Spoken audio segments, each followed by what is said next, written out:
आज आप देखें पिछले ही दिनों से जो पूरे डिस्ट्रिक्ट के अंदर कॉन्स्टिट्यूंसी के जो सम्मेलन रखे जा रहे हैं, इस पे जो आज डिस्ट्रिक्ट ज़िला के अंदर जो पार्टी हेडक्वार्टर के अंदर एक सम्मेलन रखा गया, इसमें आज जो आप देखें हमारे एसटी के प्रधान चौधरी अब्दुल गनी साहब जो यहाँ के चीफ गेस्ट थे आज, और ख़ास इसमें जो मोदी साल के 11 साल बेमिसाल उनके जो प्रधानमंत्री बनने के बाद जो पिछली 60 साल की सरकारों ने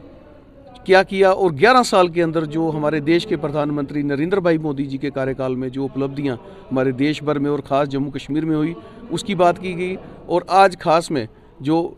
पिछले ही साल आपने देखा कि बारिश के कारण, फ्लड के कारण जो क्लाउड बर्स्ट हुए, जो आप देखें मेंढर के कालाबन के अंदर मंडी, सुरनकोट, पुंछ, राजौरी और ख़ास करके जो किश्तवाड़ इलाका जो डैमेज हुआ था, इसी की तरह जो नगरोटा इलाका भी था और पूरी स्टेट के अंदर जो आपदा आई थी, उस पर जो नरेंद्र भाई मोदी जी ने 1430 करोड़ का जो पैकेज दिया, आज हमने उनका धन्यवाद किया। क्योंकि पहले आप देखें जो पिछली सरकारें रही, उन्होंने कितने पैकेज दिए और उन्होंने एक कश्मीर को अलग नज़र से और जम्मू प्रोविंस को अलग नज़र से देखा। हमारे नरेंद्र भाई मोदी जी ने जो हमारी स्टेट के लिए जो एक ही तरह का जो बिहेव जो उन्होंने पैसा दिया है, हम उनका भी शुक्रिया अदा करते हैं। और आज जो ख़ास मैं बात करूं जो 11 साल के अंदर के कार्यकाल की, चाहे वो जम्मू से फ्लाईओवर की बात करूं, जम्मू से कश्मीर हाईवे की बात करूं, वंदे भारत जो ट्रेन जो कश्मीर में पहुंची उसकी बात करूं, चाहे वो जो ब्रिज हमारा जो सबसे बड़ा जो ब्रिज बना रेलवे ब्रिज उसकी बात हो, चाहे जो हमारे पुंछ के जो भाटा तूड़ियाँ टनल की बात हो, चाहे मैं कहूँगा आप काली तार के जो टनल की बात हो, ये जो उनके कार्यकाल के अंदर खास करके मैं कहूँगा जम्मू कश्मीर के अंदर जो उनके कार्यकाल में जो डेवलपमेंट हुई है, आप पिछले 60 साल को भी कंपेयर कर सकते हैं और इस 11 साल को भी कंपेयर कर सकते हैं। इसी में जो खास आज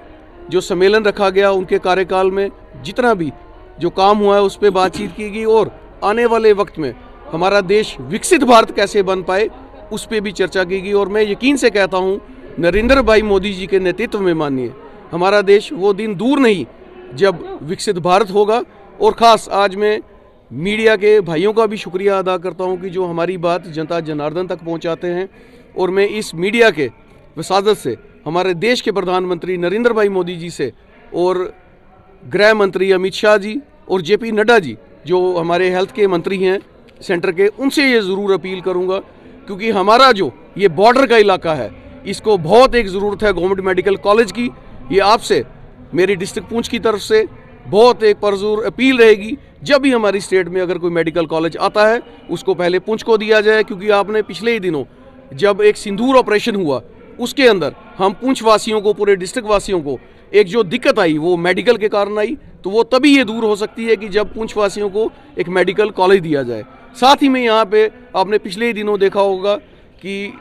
लॉ यूनिवर्सिटी की बात की, जम्मू कश्मीर एक लॉ यूनिवर्सिटी जो बनने को जा रही है।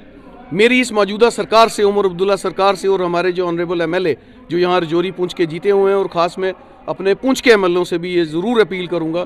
कि आज वो वक्त आ गया है जो पहले नाइंसाफ़ियाँ पुंछ में होती रही हैं। आज हम सब की भी ये डिमांड रहेगी कि ये जो नेशनल लॉ यूनिवर्सिटी है वो पुंछ को दी जाए, क्योंकि पुंछ एक ऐसा इलाका है जिसमें उतना ही टाइम जो जम्मू वासियों को यहाँ आने को लगेगा और जो कश्मीर के वासियों को भी पुंछ आने को लगेगा। ये पुंछ के साथ नाइंसाफ़ी ना की जाए क्योंकि ये पुंछ वालों का हक है। एक बात मैं करना यहाँ पे भूल गया, जब पिछले ही साल जब इलेक्शन हुए थे, हमारे देश के गृह मंत्री अमित शाह जी जब सुरनकोट में उनका दौरा हुआ था, तो वहाँ के लोगों की बहुत बड़ी एक डिमांड थी जो मुगल रोड से टनल छत्तापानी से दुपचन तक की निकाली जाए। उसके लिए भी आप देखें इससे पहले जितनी भी सरकारें रहीं उन्होंने कुछ सोचा इस बारे में। जो 4000 करोड़ रुपया जो मुगल रोड से दुपचन से जो टनल निकलेगी छत्तापानी तक के लिए, ये भी एक बहुत बड़ी बात है। तो मैं आज आप सबके माध्यम से जितने भी कार्य हमारे इस डिस्ट्रिक्ट पुंछ में और हमारे जम्मू कश्मीर में हुए, और भी मैं ये ज़रूर जनता को वादा करता हूं कि भारतीय जनता पार्टी द्वारा सेंटर के हमारे जो प्रधानमंत्री नरेंद्र भाई मोदी जी द्वारा कोई भी काम ऐसा नहीं रहेगा जो पुंछ में बाकी होगा। शुक्रिया।